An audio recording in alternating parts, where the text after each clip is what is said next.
Praise the lord. దేవుని పరిశుద్ధ నామానికి మహిమ కలుగును గాక. అనుదిన దైవ కృపా కార్యక్రమం ద్వారా ప్రతిదినము దేవుని మాటలు వింటున్న దేవుని బిడ్డలైన మీ అందరికీ ప్రత్యేకమైన వందనాలు తెలియపరుస్తున్నాం. నా దేవుడు నిశ్చయముగా మిమ్మల్ని ఆశీర్వదించును గాక. ప్రతి మనిషి కూడా మనుషుల యొక్క పై రూపాన్ని చూస్తారు, కానీ దేవుడు మాత్రం హృదయ అంతరంగికాన్ని చూస్తాడు. హృదయ అంతరంగికాన్ని చూసిన దేవుడు ఆ హృదయ అంతరంగికాన్ని పరీక్షిస్తూ ఉంటాడు. మరి పరీక్షలు అంటే చదువుకునే పిల్లలు కూడా భయపడుతూ ఉంటారు. ప్రతి మనిషి నిజ జీవితంలో భక్తి యాత్రలో కూడా ఎన్నో పరీక్షలు ఎదురవుతూ ఉంటాయి. అవి కలిగినప్పుడు అనేక మంది భయపడిపోతూ ఉంటారు. ఆ పరీక్షల్లో జయం పొందుకుంటామో లేదో అని ప్రతి ఒక్కరూ కూడా ఎంతో ఆందోళన పడిపోతూ ఉంటారు.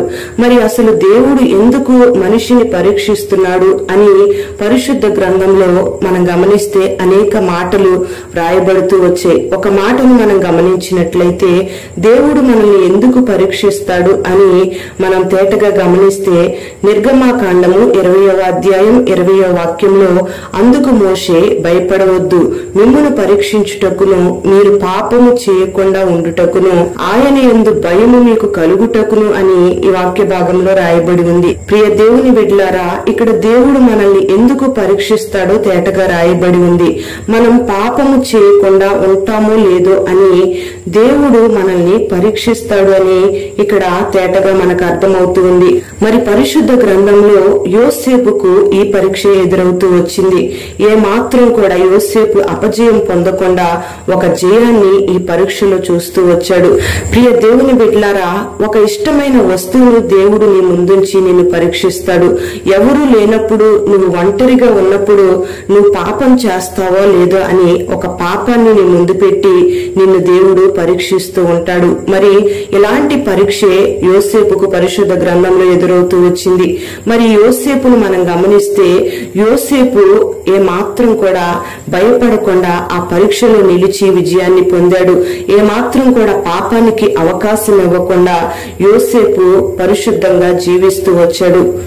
యోసేపుకు తన తండ్రి ప్రత్యేకమైన వస్త్రాలను ఇచ్చినప్పటికీ, యోసేపును ఎంతో గారాబంగా చూసుకున్నప్పటికీ కూడా వాటిని బట్టి అతిశయించి వాటిని ఎక్కువగా ప్రేమించకుండా మరి యోసేపు దేవుణ్ణి ఎక్కువగా ప్రేమిస్తూ వచ్చాడు. వాటిని బట్టి దేవునికి ఏమాత్రం కూడా దూరం కాలేదు. మరి పోతీఫరు భార్య ద్వారా దేవుడు యోసేపును పరీక్షించినప్పుడు యోసేపు ఒంటరిగా ఉన్నప్పుడు ఏమాత్రం కూడా పాపం చేయడానికి సాహసించలేదు. అంటే యోసేపు పాపం చేయకపోవడానికి గల కారణం ఏమిటంటే యోసేపు దేవుని భయాన్ని కలిగి ఉన్నాడు. యోసేపుకు దేవుడు పెట్టిన ఆ పరీక్షలో యోసేపు జయాన్ని చూస్తూ వచ్చాడు. ప్రియ దేవుని బిడ్డ, మరి నీ జీవితం ఎలా ఉందో ఒకసారి ఆలోచన చేసుకోవాలి. మరి సంఘములో ఉన్నప్పుడు 10 మందిలో ఉన్నప్పుడు అందరూ భక్తిగానే ఉంటారు, భయం కలిగినట్టుగానే ఉంటారు, దేవుణ్ణి ప్రేమిస్తున్నట్టుగానే ఉంటారు. మరి వ్యక్తిగతంగా ఉన్నప్పుడు నీ ఆలోచన ఎలా ఉంటుంది, నీ హృదయం ఎలా ఉంటుంది, ఒకసారి ఆత్మ పరిశీలన చేసుకోవాలి. మరి ఒంటరిగా ఉన్నప్పుడు, పాపం నీ దగ్గర పొంచి ఉన్నప్పుడు, మరి నువ్వు పాపాన్ని ప్రోత్సహిస్తూ పాపానికి లోనవుతూ ఉన్నావా, లేదా దేవుని భయంతో పాపాన్ని పరిత్యజిస్తూ పాపాన్ని దూరం పెడుతూ దేవుని మాటకు నువ్వు లోబడుతూ ఉన్నావా, ఒక్కసారి నిన్ను నీవు పరిశీలన చేసుకోవాలి. ప్రియ దేవుని బిడ్డ, మరి నువ్వు పాపం చేయకుండా ఉంటావో లేదో అని, దేవుని భయాన్ని కలిగి నువ్వు ఉంటావో లేదో అని దేవుడు నిన్ను పరీక్షిస్తూ ఉంటాడు. అందుకే భయపడొద్దు అని నీతో మాట్లాడుతూ ఉన్నాడు. మరి నీ జీవితంలో ఎన్ని పరీక్షలు ఎదురైనా ఆ పరీక్షలలో నువ్వు విజయాన్ని పొందగలిగినట్లయితే, పాపానికి దూరంగా ఉండి దేవుని భయంతో ఆ పాపాన్ని ఎదిరించి దేవుని చిత్తం జరిగించి పరిశుద్ధమైన జీవితం చేయగలిగినట్లయితే నిశ్చయముగా నా దేవుడు నిన్ను బహుగా ఆశీర్వదించబోతూ ఉన్నాడు. యోసేపుకు ఇచ్చిన ఒక మంచి ఘనతను నా దేవుడు నీకు దయచేయబోతున్నాడు. ఒక ఉన్నతమైన స్థితిని నా దేవుడు నీకు దయచేయబోతూ ఉన్నాడు. మరి అట్టి కృప నా దేవుడు నీకు దయచేయునుగాక.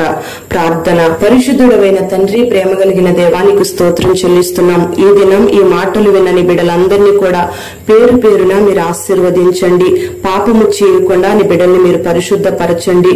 దైవ భయంతో నీ బిడ్డలు నడిపించబడడానికి మీరు కృప దయచేయండి. వ్యక్తిగతంగానైనా ఒంటరిగా నిలిచి ఉన్న నీ భయముతో పాపాన్ని దూరంగా పెట్టి నీ సహవాసానికి దగ్గరగా జీవించే పరిశుద్ధమైన జీవితాన్ని, పరిశుద్ధమైన ఆలోచనలను నీ బిడ్డలకు మీరు దయచేయండి. యోసేపు ఆ పరీక్షలో నిలిచినప్పుడు ఒక గొప్ప విజయాన్ని పొందుకొని ఒక ఉన్నతమైన స్థానానికి వెళ్ళినట్లుగా నీ బిడ్డలు కూడా పాపాన్ని జయించి ఒక ఉన్నతమైన స్థితిలో ఆశీర్వదించబడడానికి మీరు కృప దయచేసి నీ ద్వారా సాక్ష్యం పొందుకోవడానికి నీ బిడ్డలకు మహిమ కలిగిన అనుభవాలలోకి మీరు నడిపించి మహిమ, ఘనత, ప్రభావాలు మీరు పొందుకొనమని యేసు పేరట వేడుచు ఉన్నాము తండ్రి.